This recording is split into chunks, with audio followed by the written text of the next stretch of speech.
Hello student, class 9 आपका आपके ही channel teach टैच UP में आप सभी का स्वागत है। आज हमारा प्रश्नावली 1.3 स्टार्ट होने जा रहा है। उससे पहले हम उस चैप्टर के बारे में बेसिक जानकारी देंगे। तो आइए देखते हैं क्या है बेसिक जानकारी। दशमलव के प्रकार, अब इस चैप्टर के अंतर्गत यही पढ़ेंगे। दशमलव के प्रकार इंग्लिश में बोलते हैं टाइप ऑफ डेसिमल। ठीक है, तो अक्सर ये होता है कि इसमें बच्चे कन्फ्यूजन में रहते हैं, तो हम बिल्कुल स्टेप बाय स्टेप इसको समझाते जाएंगे। तो देखते हैं दशमलव प्रसार, ये कितने टाइप का होता है? 2 टाइप का। एक होता है शांत, दूसरा होता है बेटा अशांत। ठीक है, दशमलव प्रसार होता है 2 टाइप का। एक होता है शांत दशमलव प्रसार, एक होता है अशांत दशमलव प्रसार। ठीक, अब इसके भी 2 पार्ट होते हैं। अशांत दशमलव प्रसार के भी 2 पॉइंट होते हैं। एक होता है अशांत आवर्ती, दूसरा होता है अशांत अनावर्ती। अक्सर बच्चे इसमें कन्फ्यूजन हो जाते हैं। तो समझ में, अशांत जो है दशमलव प्रसार 2 टाइप के होते हैं। एक होता है अशांत आवर्ती, दूसरा होता है अशांत अनावर्ती होता है। ठीक है, अब उसके बाद जो अशांत अनावर्ती होता है और ये शांत अनावर्ती, ये जो शांत अनावर्ती है और ये अशांत आवर्ती है, ये दोनों क्या होते हैं? परिमेय संख्या होते हैं या रेशनल नंबर होते हैं। कौन कौन से होते हैं? शांत और अशांत आवृत्ति, ये दोनों मिला के क्या होते हैं? ये दोनों परिमेय संख्या होते हैं, रेशनल नंबर होते हैं। और ये जो दूसरा टाइप है अशांत अनावर्ती, ये अपरिमेय संख्या होती है। अक्सर बच्चे कन्फ्यूजन में होते हैं कि अपरिमेय क्या, कौन अशांत आवर्ती अपरिमेय है कि अशांत अनावर्ती अपरिमेय है। तो ये ध्यान रखिएगा बेटा, अशांत अनावर्ती आपका अपरिमेय संख्या होता है। एक बार फिर से देख लेते हैं। दशमलव प्रसार 2 टाइप के होते हैं। एक होता है शांत और एक अशांत होता है। अशांत दशमलव प्रसार में ये भी 2 टाइप का होता है। एक होता है अशांत आवर्ती, एक होता है अशांत अनावर्ती। तो जो इसमें अशांत आवर्ती होता है और इधर शांत आवर्ती, ये दोनों क्या होते हैं बेटा? रेशनल नंबर होते हैं। ये और ये दोनों जो है क्या होते हैं बेटा? ये दोनों ये आपके होते हैं रेशनल नंबर होते हैं, परिमेय संख्या होती है।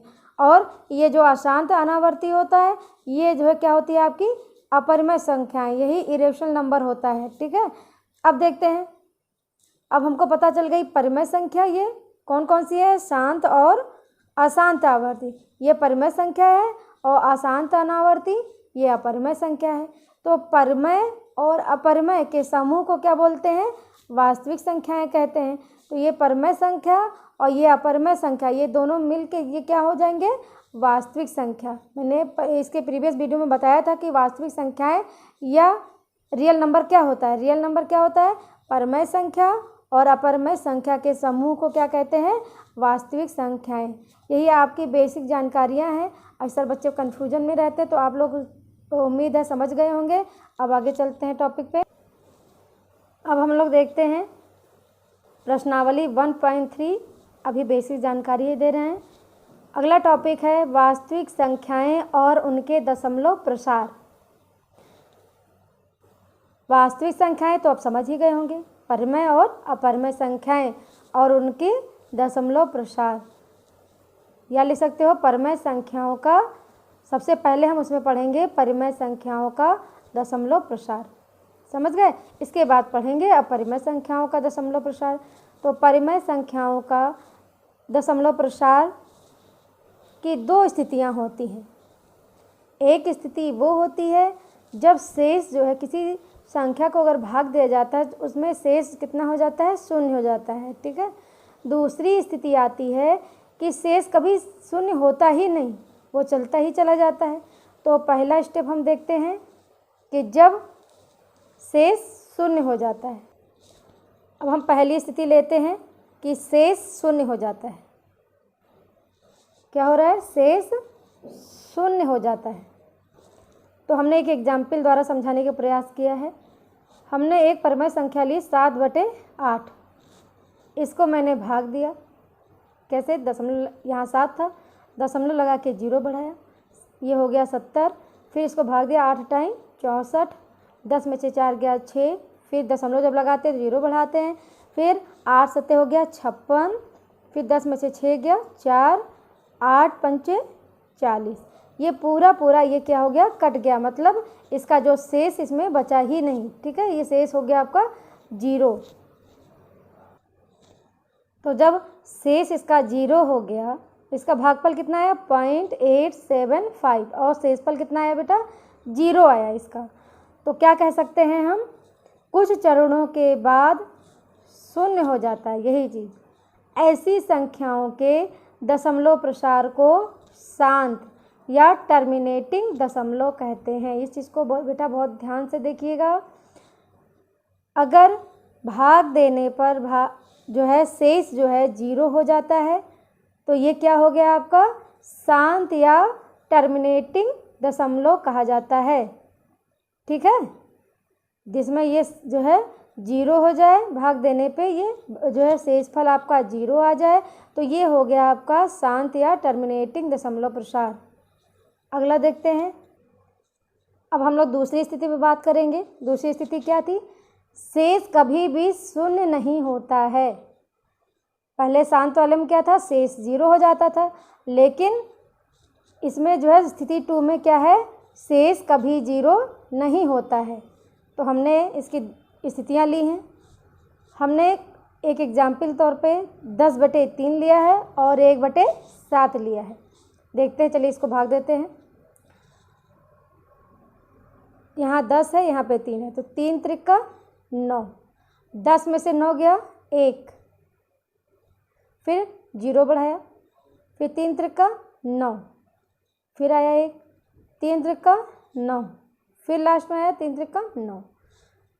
लास्ट में कितना बचा बेटा, ये 1 ही बच रहा है। ठीक है, लास्ट में जब भाग देते देते 1 ही बच रहा है। और इसमें देखिए आपका पुनरावृत्ति किसकी हो रही है, 3 की पुनरावृत्ति इसमें हो रही है।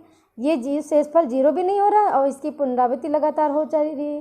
3 इधर है, 3 इधर है, 3 लगातार, ये मतलब इसका कहने का मतलब है कि ये 3 ये बढ़ता ही जा रहा है। ठीक है, इसमें देखते हैं 1/7, ये 1/7 है, तो 7 को अंदर भाग दिया, अंदर 1 रखा, पॉइंट यहाँ लगा है, 0 बढ़ाया, हो गया कितना 10।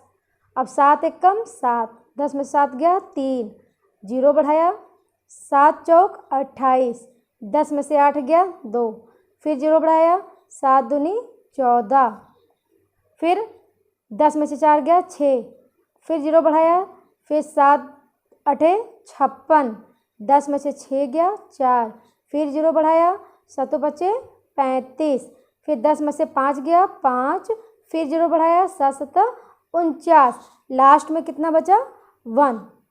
जब 1 बचने का मतलब क्या है कि फिर से वही, यहाँ पे पहले 1 ही था, और 1 का यहाँ मतलब ये है कि फिर से वो संख्या, यही संख्या जो आई है, जो भागफल आपका ये आया है, ये फिर से रिपीट होना स्टार्ट हो जाएगा। ये जितना आया है ये आगे फिर रिपीट होगा, इसका मतलब ये होता है। तो अब आगे देखते हैं।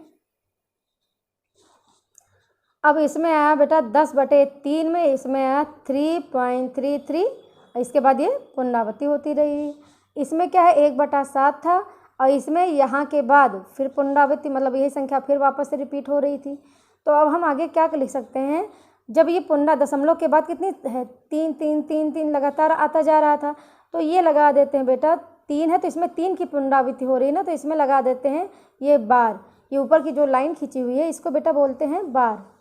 ठीक है, इसको बार बोलते हैं, देख लो ध्यान से। तो 10/3 इक्वल टू 3.3, 10/3 इक्वल टू 3.3 बार। ठीक है, इसको लिखेंगे। इसका मतलब अगर ये कहीं लिखा हो, इसका मतलब 3 की पुनरावृत्ति हो रही है। ठीक, इसका मतलब हो गया 3 की पुनरावृत्ति हो रही है। अब इस पे आते हैं। इसमें क्या है 1/7 इक्वल टू,